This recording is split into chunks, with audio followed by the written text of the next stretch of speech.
আমি নরমালি এইভাবে ইন্ট্রো করি না, কিন্তু আমি এখন ঝুলছি একটা গুহার 100 ফুট নিচে, যেটা মাটির নিচে 5 কিলোমিটার জুড়ে বিস্তৃত আছে। আর আমরা এটা পছন্দ করি বা না করি, যখনই আমি আর আমার বন্ধুরা মাটি টাচ করলাম, আমরা অফিসিয়ালি এখানে আগামী 7টা দিন কাটাতে চলেছি। বাবারে, এটা আমার জীবনে করা সবথেকে ভয়ঙ্কর জিনিস। প্রথমত, আমাদের এখন এখান থেকে অনেকটা দূরে যেতে হবে। কেন? যদি ঝড় বৃষ্টি হয় তাহলে এই পুরো জায়গাটা জলে ভরে যেতে পারে, আর সমুদ্রের মতো ঢেউ এসে সবাইকে ভাসিয়ে নিয়ে যেতে পারে। সেই জন্য আমাদের আরো ভিতরে যেতে হবে একটা বেস ক্যাম্প বানানোর জন্য। ভাই এটা পুরো পাগলাম। এটা একটা অন্য জগৎ মনে হচ্ছে। এই কেভ এন্ট্রান্সটা হয়তো দেখতে সুন্দর, কিন্তু দেখে যা মনে হচ্ছে আসলে তা নয়। আর আমরা হয়তো জানি না যে আগামী 7টা দিন আমাদের জীবনের সব থেকে কঠিন সময় হতে চলেছে। সব থেকে বাজে ডিসিশন। ঠিক আছে, আর কিছুক্ষণের মধ্যেই অন্ধকার হতে চলেছে। ক্যাম্প না করলে আমরা বিপদে পড়বো। আমরা কোথায় যাচ্ছি সেটা কি বলবে? আমাদের ক্যাম্প সেটআপের জন্য একটা ফ্ল্যাট গ্রাউন্ড খুঁজতেই হবে। কেভের ভেতরে ঢোকার পরে আমরা এমন একটা জায়গা খুঁজে পেলাম যেটা অনেকটা উঁচুতে থাকায় আমরা জল থেকে সুরক্ষিত থাকতে পারবো। তার মানে এটা ক্যাম্পের জন্য পারফেক্ট। পারফেক্টটা একটু বেশি হয়ে গেল। মোটামুটি বলা যেতে পারে। ঠিক আছে, ক্যাম্পের জন্য মোটামুটি। প্রথম দিনের বাকিটা আমরা কাটিয়ে দিলাম আমাদের জিনিসপত্র আনতে। প্রত্যেকটা ব্যাগের ওজন প্রায় 80 পাউন্ড। আর যেমনটা তোমরা ফুটেজে দেখছো, আমরা এটা করতে 4 ঘন্টা লাগিয়ে দিলাম। এখান থেকে যাওয়া খুব কঠিন। তারপরে আমরা সবাই বেস ক্যাম্পে ফিরে গেলাম। ঠিক আছে, আমরা এখানে লাইট লাগিয়ে দিলাম। আমাদের সব জিনিসপত্র হোম বেসে চলে এসেছে। একটু ক্যামেরাটা ওদিকে দেখাবে? ওদিকটা কিন্তু ভয়ানক অন্ধকার, আর সবসময় এরকমই থাকবে। তাই আমরা ক্যাম্পিং গ্রাউন্ডের জন্য খুব বেশি কিছু করতে পারলাম না। কটা ফুটো করে দড়ি টাঙিয়ে দিলাম। এটা ধরো আর ওঠো দেখি। মনে হচ্ছে আমাদের হ্যামকগুলো ভালোই সাপোর্ট পাবে। আর তারপরে আমাদের সার্ভাইভাল গাইড জোয়ের সাহায্যে আমরা হ্যামক টাঙালাম। এই সরু দড়িটা আমার হ্যামকটাকে ধরে রাখবে। হ্যাঁ, ডিনার খেয়ে আমরা প্রথম রাত্রি ঠান্ডার জন্য তৈরি হলাম। আমি মিথ্যে কথা বলবো না, আমি যতটা ভেবেছিলাম তার থেকে এই হ্যামকটা অনেক বেশি কমফোর্টেবল। এই আমি তো আমার চমকেই হাতটা তো গেছিলাম। বড় কেন ভাই? এই কেভটা 2.5 কিলোমিটার ডিপ, আর আমরা এখন এন্ট্রান্সের কাছেই ক্যাম্পিং করছি। কাল আমরা অনেক কিছু এক্সপ্লোর করব। তোমরা কেমন ঘুমালে? ভয়ঙ্কর। ঘুমই হয়নি। এটা সত্যি একটা অস্বস্তিকর পরিবেশ। কেবের উপর থেকে অনবরত আমাদের উপরে জল পড়েই যাচ্ছিল, তাই উপরে একটা প্লাস্টিক চাপালাম, কিন্তু তাও আমাদের হ্যামকের উপরে জল পড়েই যাচ্ছিল। একটা আইডিয়া আছে, চলো শেল্টারগুলোকে ভালোভাবে তৈরি করি। আমার মনে হয় এই প্লাস্টিকগুলোকে জুড়ে দিলে আর জল পড়বে না। বাহ, তুমি তো জিনিয়াস। আমি শুধু একজন ইউটিউবারই নয়, ঠিক আছে? আমার হ্যামকটা এটার উপরে ঝুলছিল। মানে দেখো, আমি আরেকটু হলে হ্যামক থেকে নেমে পড়ে যেতাম। আর আমরা সেই সময় এটা বুঝতেই পারিনি যে এই গর্তটা প্রায় 40 ফুট গভীর। তাই যখন আমি আর শন প্লাস্টিকগুলোকে জুড়ছিলাম, তখন ম্যাক আর কার্ল এই গর্তটা কতটা ভয়ঙ্কর সেটা দেখতে গেল। আমার হ্যামকটা দেখতে পাচ্ছো? ওখানে আমি ঘুমোচ্ছিলাম। এদিকটা দেখো। আর যেহেতু এই কেভে সব একই রকম দেখতে, তাই আমাদেরকে ফলো করা অনেকটাই কঠিন ছিল। এই ম্যাপে তোমরা আমাদের হোম বেস দেখতে পারবে, আর দেখতে পারবে ওরা ওখান থেকে কত দূর হ্যাঁ, যাচ্ছে। এটা তো খুবই ভয়ঙ্কর। ভাই এটা পাগলামো। আর যখন ছেলেরা র্যান্ডমলি এক্সপ্লোর করছিল, তখন আমি আর শন ক্যাম্পে কাজ করছিলাম। এই স্লিপিং ব্যাগটা এখানে কেন পড়ে? কারণ এটার থেকে পিয়ের গন্ধ বেরোচ্ছে। ইয়া, এটার থেকে শেখা উচিত স্লিপিং ব্যাগ ভাড়া নিতে নেই। আমরা স্লিপিং ব্যাগ কেন ভাড়া আমি- নিয়েছি? কেন আমি আমরা জানি না। স্লিপিং ব্যাগগুলো কিনে আনতে পারলাম না? আর তারপরে আমরা এই দুটো প্লাস্টিককে জিপ টাই দিয়ে জুড়ে দিলাম। কিছু মনে করো না, এই দড়িটার উপরে আমার জীবন বাজি আছে। আর তখন ওইদিকে ম্যাক আর কার্ল তখন ওই গর্তের মধ্যে। ও মাই গড, ম্যাক! আর শেষ পর্যন্ত ওরা একদম নিচে পৌঁছে গেল। এই! আমি তো ভাবলাম সবাই ক্যাম্প নিয়ে কাজ করবে। আমরা শুধু দেখাচ্ছিলাম জায়গাটা কতটা ভয়ঙ্কর। না পড়লেই হবে, তোমাদের স্কিল নেই। আচ্ছা ঠিক আছে। আর যদিও ওদের এবার ফিরে আসা উচিত ছিল, কিন্তু কাল আর ম্যাক এটা কতটা গভীর সেটা দেখানোর চেষ্টা করলো। ভাই এটা দেখতে দারুণ লাগছে। তুমি কি নদীটাকে পার করতে পারবে? কিন্তু ওরা এটা জানে না যে এই রিভারটা এই কেভের গোটাটাই জুড়ে আছে। তার মানে এর মধ্যেও আমাদের কিছুটা সময় কাটাতে হতেই পারে। ওই তো ওরা এসে গেছে। এসো। তোমরা রান্না করে রেখেছো তো? হ্যাঁ, রান্না করেছি। ঠিক বলেছ। একটা নতুন বাড়ি, ঠিক বলেছি তো? একদম। এখন আমাদের একটা ছাদ আছে। আর এটা তো দারুণ। জিমি রান্না বেশ ভালোই আর করেছে। আমরা আমাদের ফায়ার পিটটাকে এই সুন্দর জায়গাটাতে নিয়ে এসেছি। জায়গাটা কেমন? বেশ গরম। আরামদায়ক। এই পাথরগুলো গরমটাকে ধরে রাখবে এবং ওপর থেকে যে পি পড়ছে সেগুলোকে আটকে দেবে। ওটা পি নয়। তাহলে ওটাকে কি বলবো? যদি জানি না, হয়তো বৃষ্টির জল হবে বা না, এটা বৃষ্টি নয়, না, পাথর মানে ইয়ে তুমি করছে। এই একটু উপরে দেখাও। তুমি মেঘ দেখতে পাচ্ছো? পাথর দেখা যাচ্ছে। এটা বৃষ্টি নয়, রক পি। Rock P. ঠিক আছে, রক পি। ঠিক আছে, এটা রক পি। আর একটা শুকনো রাত ঘুমিয়ে কাটাবার পরে আমরা ঠিক করলাম জো আমাদের সার্ভাইভাল এক্সপার্ট, তাকে নিয়ে আমরা কেভের শেষ প্রান্ত অব্দি যাব। Cave, cave! Cave, cave, cave! Cave. দেখা যাক আমরা কেভের কতটা গভীরে যেতে পারি। তোমরা কিন্তু মনে রাখবে আমরা সবেমাত্র কেভের এন্ট্রান্সের দিকেই আছি, আর আমাদের ইচ্ছা এই কেভের শেষ প্রান্ত অব্দি যাওয়া, অবশ্যই না মরে গিয়ে। ও মাই গড, এটা তো খুবই স্টিফ। আরে এটা তো সবে শুরু। আমরা কেভের আরো গভীরে এসেছি। তোমরা সবাই সাবধানে আসবে। এটা খুবই ছোট জায়গা, আমার মনে হয় না এখান থেকে আমি যেতে পারবো। কেভ এক্সপ্লোরের ইন্টারেস্টিং জিনিসটা হলো যা হোক করে আমাদের এই ছোট্ট ফাঁকগুলোর মধ্য দিয়ে এগিয়ে যেতে হবে। ও মাই গড, খুব ছোট জায়গা। আর তারপরেই খুব বড় একটা জায়গা আসবে, সেটা এতটাই বড় যে কিছু না দেখতে পাওয়ার জন্য এটা করতে হলো। ও মাই গড! এবার আমি সব দেখতে পাচ্ছি, এটা দুর্দান্ত। এটার তো অনেক আলো। ভাই জায়গাটা কতটা সুন্দর দেখো। বাপরে কি আলো, আমি তো তাকাতেই পারছি না। আমি তো অন্ধ হয়ে যাব মনে হচ্ছে। এ বাবা, এটা কি হলো? আমরা বোধহয় ঠিক মতো এটাকে ব্যবহার করতে জানতামই না। চলো এগিয়ে যাই। আর তাই আমরা এগোতে থাকলাম। এই যে এই জায়গাগুলো, এগুলো খুব ভালো ধরার এখানে? জায়গা। এগুলো ধরে এখান থেকে পা ঘুরিয়ে চলে আসতে পারবে। এইভাবে কি? একদম পারফেক্ট। জো সব থেকে ভালো কেভ গাইড। এভাবে কেউ গাইড করতে পারবে না। ঠিক আছে, এইবার ব্যাপারটা ইন্টারেস্টিং হবে। কি? এটা কি? এখান থেকে আমাদের ওয়েট শুট পরে সাঁতার কেটে যেতে হবে। গতকাল ম্যাক আর কার্ল এটা নিয়ে মজা করছিল, কিন্তু এই কেভে আমাদের পরের অ্যাডভেঞ্চারটা ছিল একটা প্রায় জমে যাওয়া নদীর মধ্যে। ও মাই গড, এটা তো পাগলামি! তার মানে আমাদের ওয়েট শুট পড়তেই হবে যাতে আমাদের হাইপোথার্মিয়া না হয়। আমরা এটা কেন করছি? এই এক্সপেরিয়েন্সটা তো জীবনে একবারই হবে। কি? এটা করলে হয়তো আর নাও বেঁচে থাকতে পারি। আমাদের এই কেভের শেষে পৌঁছতে হলে আমাদের এই নদীর মধ্য দিয়ে, এই ছোট্ট ফাঁকগুলোর মধ্য দিয়ে সাবধানে ধীরে ধীরে এগিয়ে যেতে হবে। আস্তে আস্তে নামো, স্রোতের কারণে পা পেছনে টানতে পারে। ঠিক আছে, আমি তাহলে নামছি। তুমি ওই দেয়ালগুলো ধরে ধরে এগোতে থাকো আস্তে এটা তো আস্তে। খুব ঠান্ডা। তুমি পারবে জিমি। জানি না এখানে ঢুকতে পারবো কিনা। জিমি, এবার তুমি জল থেকে উঠে দাঁড়িয়ে পড়ো। এটা সত্যি একটা পাগলামি। এখানে কি ঠান্ডা! যখন তোমরা খুব ঠান্ডা জলের মধ্যে থাকবে তখন একটা পাথরকে ধরে এগিয়ে চলা খুব কঠিন হবে। ও মাই গড, এটা সত্যি পাগলামি। ব্যাক গার্ড, চলে এসো। আমার ভয় লাগছে। চলো চলো, পারবে। ভাই। এগোতে থাকো, পেছন দিকে তাকিও না। একবার দেখো আমরা কি করছি। কিন্তু এই বাধাগুলো এতটা কঠিন ছিল না সামনে যা আসতে চলেছিল তার তুলনায়। আমরা পেরেছি। কেভ কেভ কেভ এই, কেভ। একটা কথা শোনো, আমরা 10% আসিনি। তার মানে এখনো আমরা শুধুমাত্র সার্ফেসেই রয়েছি, আর শেষ প্রান্তে পৌঁছতে হলে আমাদেরকে আরো 2 কিলোমিটার যেতে হবে। যেরকম তোমরা দেখতে পাচ্ছ এখানে 24/7 বৃষ্টি হয়, তাই আমি একটা আড্ডা মারার জায়গা তৈরি করেছি যেখানে আমরা কেউ ভিজবো না। আমি ভাবছি আমি যদি এটা না বানাতাম তাহলে কি হতো। আমি নিশ্চিত যে ওদের একটা ভেজা পাথরের উপর শুতে হতো। আমাদের ক্রমাগত এগিয়ে যেতে হবে এবং শরীরটাকে ভিজে রাখতে হবে। ঠিক আছে। নইলে আমাদের শরীরের তাপমাত্রা কমে এটা যাবে। এতটা কঠিন কেন?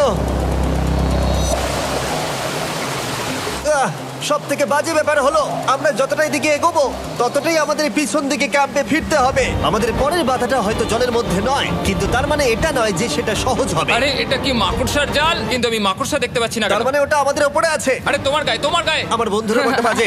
এই কেভটা মিস্টার বিস ভিডিওর মতো, যত এগোবে ততই কঠিন হবে। সত্যি কথা বলতে যদি আমাদের সাথে জো না থাকতো আমরা মরেই যেতাম। আর 3 ঘন্টা পরে জো আমাদের জন্য একটা বাজে খবর নিয়ে এলো। জল অনেকটা বেড়ে গেছে আর আমরা অনেকটা সময় লাগিয়ে ফেলেছি, তাই আজকে আমাদের আবার ক্যাম্পে ফিরে যেতে হবে। আমি মানবো না। তুমি সেফটি এক্সপার্টের কথা অমান্য করতে পারো না। আমি এটা মানবো না। সত্যি কথা বলতে আমাদেরকে ফিরতেই হতো, কারণ এর আগে আমরা শুট করতে অনেকটাই সময় নষ্ট করে দিয়েছি। তারপর ফ্লেয়ার নিয়ে খেলেছি, তাই আমরা ফিরে যাচ্ছি আর এই মিশনটা আমরা পরের দিন আবার শুরু করব। শন, আমরা এসে গেছি। আরে তুমি এখানে কি করছিলে? এখন তোমরা কেউ ভিজবে না। আমি তো জানতামই না এই লাইটগুলো আমরা এনেছি। এগুলো দারুণ লাগছে তাই না? দুঃখের বিষয় আজকে আমরা মাত্র 20% এগোতে পেরেছি, কিন্তু বিশ্বাস করো আমরা শেষ পর্যন্ত অবশ্যই যাব আগামী কয়েকদিনের মধ্যেই। আমার মনে হয় না। কোনোদিনই হবে না। আমি তো বললাম। আমরা ডে 4টা রেস্ট নেব আর ডে 5-এ চেষ্টা করব এই কেভের শেষ অবধি যাবার। দেখা যাক কি হয়। ডে 3-তে মজা হলো, কালকে আবার দেখা হচ্ছে। আর কেভের ভিতরে 3টে খুব বাজে রাত কাটাবার পরে পরের দিন সকালে আমাদের মাথায় শুধু একটাই কথা আসছিল। আমার একটা হট শাওয়ার চাই, তবে আমি এখন একটু শান্তি পাবো। ও, এখন শাওয়ার পেলে কিন্তু দারুণ হয়। আমি চান করিনি প্রায় 3-4 দিন হয়ে গেল। তোমরা নিশ্চয়ই জানো কেভের মধ্যে শাওয়ার করা সম্ভব নয়। আমাদের অনেকটা পথ হেঁটে সাবধানে আগের রিভার বেডের কাছে পৌঁছতে হলো। ও মাই গড! আমি আমার ব্রেনকে ফিল করতে পারছি। আমি এভাবে ব্রেনকে ফিল আমার করিনি। কপালটা জমে গেল পুরো। চলো ড্রোন দিয়ে মাথার চুলগুলো শুকিয়ে নি। এদিকে এসো ড্রোন। ও দাঁড়াও দাঁড়াও দাঁড়াও, এটা কিন্তু কাজ করছে। হ্যাঁ, দারুণ কাজ করছে। ড্রোন থাকতে হেয়ার ড্রায়ারের কি দরকার? আর চুল শুকানোর পর আমরা জয়ের সাথে জার্নির প্ল্যান করতে বসলাম। এটা কি জো? এটাই কেভের ম্যাপ। আগেরবার আমাদের থামতে হয়েছিল কারণ জল খুব জোরে বইছিল। এখন বৃষ্টি কম হচ্ছে, তাই কালকে আমরা নিশ্চয়ই এই কেভের শেষে পৌঁছে যাব। এটা ভয়ঙ্কর হতে চলেছে। প্রথমে আমাদের কালকে যেখান দিয়ে গেলাম সেখান দিয়ে আগে যেতে হবে। জলের মধ্যে ঝাঁপ দিতে হবে এবং পাথর দেখে হাঁটতে হবে। এগুলো সবকটা আমরা যদি পার করতে পারি তাহলে আমরা গ্লো ওয়ার্ম চেম্বারে পৌঁছে যাব। কেমন দেখতে তুমি সেটা বলো না, আমি তোমাদেরকে সারপ্রাইজ দিতে চাই। তোমার মনে হয় আমরা পারবো? ওইসব বাদ দাও, আমরা ঠিক কালকে পৌঁছে যাবো। কালকের প্ল্যান আমরা চক আউট করে নিয়েছি। আমরা রেস্ট করছি আর ফেস্টিভ্যাল স্মোর্স খাচ্ছি আমাদের এনার্জি রিগেন করতে। সবাইকে চিয়ার্স। Yippee! জো এই প্রথমবার ফেস্টিভ্যাল স্মোর্স খাচ্ছে। জো সত্যি কথা বলবে। এটা দারুণ, তাহলে ভালো লাগলো? দারুণ লেগেছে। আমরা এই চকলেটটা আগে কেন বের করিনি? এটা এমনি চকলেটের থেকে 10 গুণ ভালো খেতে। সত্যি কথা বলতে তোমরা যদি ফেস্টিভ্যালের সাথে স্মোর্স ট্রাই না করে থাকো তাহলে তোমরা মিস করছো। কালকে আমরা পুরো কেভটা এক্সপ্লোর করব, দেখা হচ্ছে। তাই আমরা ভালো করে ঘুমানোর চেষ্টা করলাম আর কালকের প্রিপারেশন নিলাম কেভের শেষে যাওয়ার জন্য। আমরা আমাদের জীবনের সবথেকে ডেঞ্জারাস জার্নি করতে চলেছি। ডে 3 এর অভিজ্ঞতা মাথায় রেখে আমরা কম শুট করেছি যাতে আমরা সামনের দিকে তাড়াতাড়ি এগোতে পারি। জলটা খুব ঠান্ডা। হ্যাঁ, আগের দিনের মতোই, খুব ভালো। এই তো আর যাতে আমরা সবাই বেঁচে ফিরতে পারি তাই জো ছাড়াও আরেকজন সার্ভাইভাল এক্সপার্টকে আমরা নিয়ে এসেছিলাম। এখানেই আমরা ডে 3 তে আটকে গেছিলাম। এখন আমরা কি করব? এবারে আমরা অনেক তাড়াতাড়ি এসেছি। আমাদের পিছনে ঘন অন্ধকার। কোথায় যাব? এই রাস্তাটা অনেক সরু এবং হ্যাঁ। স্রোত প্রচুর বেশি, তাই আমরা দেয়ালগুলো ধরে ধরে আস্তে আস্তে এগোবো। এই যে এইভাবে। ও হ্যাঁ, God! এই রকটায় জাম্প করো। কয়েকটা ভালো পাথর আছে যেগুলোকে তুমি ধরে এগোতে পারবে। আরে এখানটা তো অনেক অন্ধকার। আমি আর পা পাচ্ছি না, আমি এখন মাটিতে আর পাই পাচ্ছি না। যেহেতু আমরা মাটিতে পা পাচ্ছিলাম না তার মানে যদি আমরা পাথর ছেড়ে দিই তাহলে এই জলের স্রোত আমাদেরকে ভাসিয়ে নিয়ে যেতে পারে। জো আমরা কি করব? আমি এটা ধরে এসেছি, তুমি এটা ঠিক আছে, ধরো। আমি তো দেখতেও পাচ্ছি না কোথায় যাচ্ছি। জো স্রোত আমাকে ভাসিয়ে নিয়ে চলে যাচ্ছে। আমি তুমি করবো কি করে? পারবে, পারবে। শুধু মুখটা এখান থেকে ঢুকিয়ে দাও, আমি হেল্প করছি। এখানে আমি ঢুকবো? হ্যাঁ, এই গর্তের মধ্যে। এই তো, খুব ভালো। এটা আমার জীবনের সবথেকে বিপজ্জনক অ্যাডভেঞ্চার। আমরা এখন কেভের অনেক গভীরে চলে এসেছি আর এবার আমাদের সামনে প্রথম বড় বাধা। এখানে জলের একটা ঘূর্ণাবর্ত আছে, যদি তুমি এর মধ্যে পড়ে যাও তাহলে তোমাকে একদম নিচে নিয়ে চলে যাবে। মানে আমরা পড়ে গেলে মরে যেতে পারি। হ্যাঁ, মানে আমরা মৃত্যুর সাথে খেলা করছি। এটা এতটা বিপজ্জনক হতে পারে আমি সত্যিই ভাবিনি। খুব ভালো। এই তো, তাহলে কি আমার পা এখানে হ্যাঁ, রাখবো? রাখো রাখো। ঠিক আছে, এই তো আমি পেরেছি। এটা আমার ভাবনার থেকেও বেশি কঠিন ছিল। এই নদীটা কতটা শক্তিশালী এই গোটা কেভটাকে তৈরি করেছে। কিন্তু মজার ব্যাপার হলো আমরা পাথরের মতো শক্তিশালী নই। আমি শুধুমাত্র মানুষের মতোই শক্তিশালী। সৌভাগ্যবশত কাল এই অ্যাডভেঞ্চারে লিড করেনি, তার বদলে আমরা একজন অ্যাভেঞ্জার জোকে পেয়েছি। ও কতটা এক্সপার্ট তার প্রমাণ হিসেবে বলতে পারি। সে লিটারালি কতটা ওপর থেকে আমাদেরকে নদীতে ঝাঁপ দিয়ে দেখালো। ও মাই গড, এটা পাগলামি। কে বললো এটা পাগলামি? এটা তো আমার কাছে খুবই সহজ। আমি এটা করব। তুমি কোনোভাবেই এটা করতে পারবে না। আরে কি বলছোটা কি তুমি? আমি এক্ষুনি করতে চাই। চলো যাচ্ছি Joe. Godspeed back. Jimmy আমার সাথে যা যা করেছে তার কাছে এটা তো কিছুই নয়। 3, 2, 1।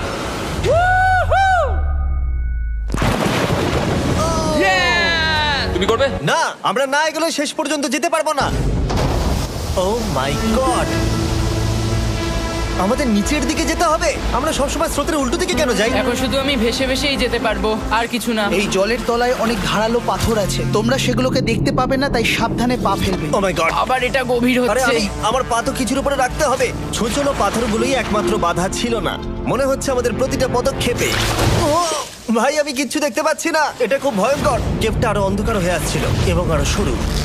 আর তখন আমরা জানতাম না যে আমরা ফিনিশ লাইন অবধি পৌঁছতে পারবো কিনা। আমি ক্লান্ত হয়ে পড়েছি। এই কেভে আরো কঠিন বাধা আসার আগে তোমাদেরকে আমি কিছু দেখাতে চাইবো। জো, তোমার ব্যাগটা দাও। Thank you. তুমি জানো এর মধ্যে কি আছে? না, জানি না কি আছে। Brand new mister beast lab swamp.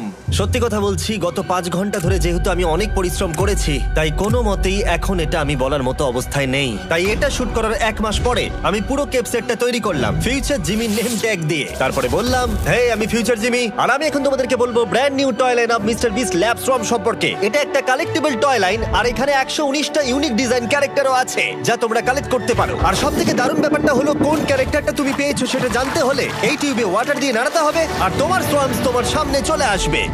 আর আমি এটা ডেমনস্ট্রেট করতে এই বিশাল বড় টিউবটাকে বানিয়েছি। এই টিউবটাকে জল দিয়ে ভরে দাও।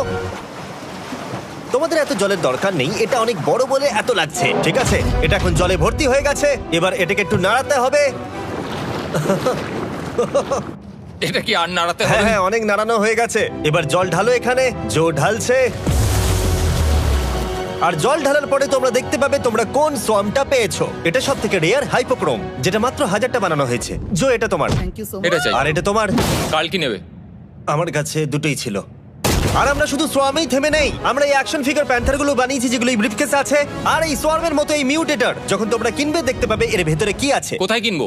ভালো হয়েছে জিজ্ঞাসা করলে। মিস্টার বিস্ট ল্যাব টয়েস এখন তোমরা পৃথিবীর সব জায়গায় পেয়ে যাবে। এগুলো সব বেরিয়ে গেছে, তোমরা গিয়ে কিনে নাও। আর কেবের মধ্যে অনেক সমস্যা পেরোনোর পরে আমরা ফাইনালি পৌঁছে গেলাম গ্লো ওয়ার্ম চেম্বারে।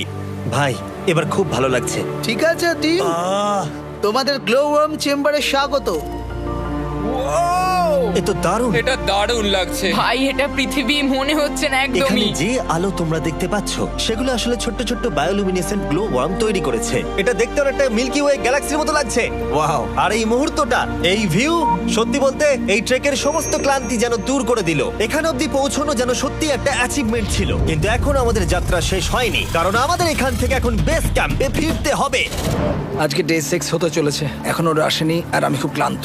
আমার মনে হয় না আমি ভালো করে ঘুমোতে পারবো, ওদের জন্য খুব চিন্তা হচ্ছে। এই ট্রিপটা অনেকটাই সহজ ছিল কারণ আমরা স্রোতের সাথে ভেসে ভেসে যাচ্ছিলাম। আর যেহেতু তোমরা এই ট্রিপটা দেখেছো তাই আমরা এটাকে স্কিপ করলাম। কিন্তু সত্যি বলতে এই জার্নিটাও অনেকটা বেশি সময় নিল, কারণ আমরা ক্যাম্পে পৌঁছানোর আগেই 6 নম্বর দিন চলে এলো। শন, সবাই ঠিক আছে তো? আমার খুব চিন্তা হচ্ছিল। Happy day 6। ডে 6 খুব ভালো। এনার্জি বাড়াতে আমরা আগুনের উত্তাপ নিলাম এবং ফাইনালি আমরা কিছু খেতে পেলাম। এটা খুবই অ্যাডভেঞ্চারাস ডে ছিল।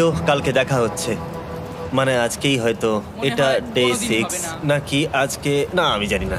এত বড় ট্রেক সম্পূর্ণ করার পরে শারীরিকভাবে চূড়ান্ত ক্লান্ত হওয়া সত্ত্বেও জানি না কেন কিন্তু আমি একদমই ঘুমাতে পারছিলাম না।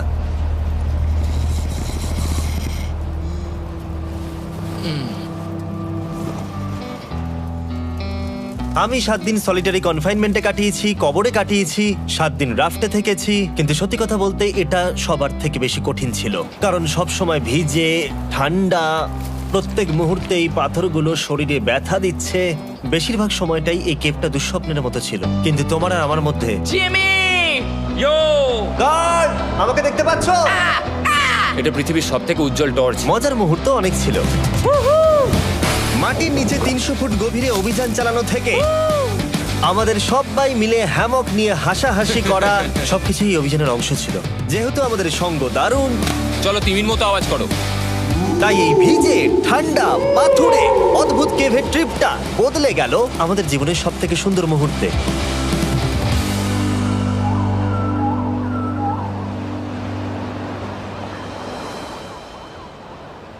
আমরা এখান থেকে যাব না যতক্ষণ না সবকিছু তোলা হচ্ছে। আর আমি সবকিছু বলেছি মানে সবকিছুই। চলো এবার বেরোনো যাক। আর যখন আমরা মাউথ কেভে আবার ফিরে এলাম, ভাই ওপরটা দেখতে দারুণ লাগছে। তখন জয়ের জন্য একটা সারপ্রাইজ ছিল। বেরোনোর আগে জো, আমরা তোমার কাছে কৃতজ্ঞ। তাই এই নাও $50,000 নিউজিল্যান্ড ডলার, 10,000 করে প্রত্যেক জনের প্রাণ বাঁচানোর জন্য। Oh my God, thank you so much Jimmy. Thank you Joe. Love you, Joel! এবার আমাদের সব কাজ হয়ে গেছে, চলো বেরোনো যাক। 7টা দিন পরে আমরা ফাইনালি এখান থেকে বেরোচ্ছি।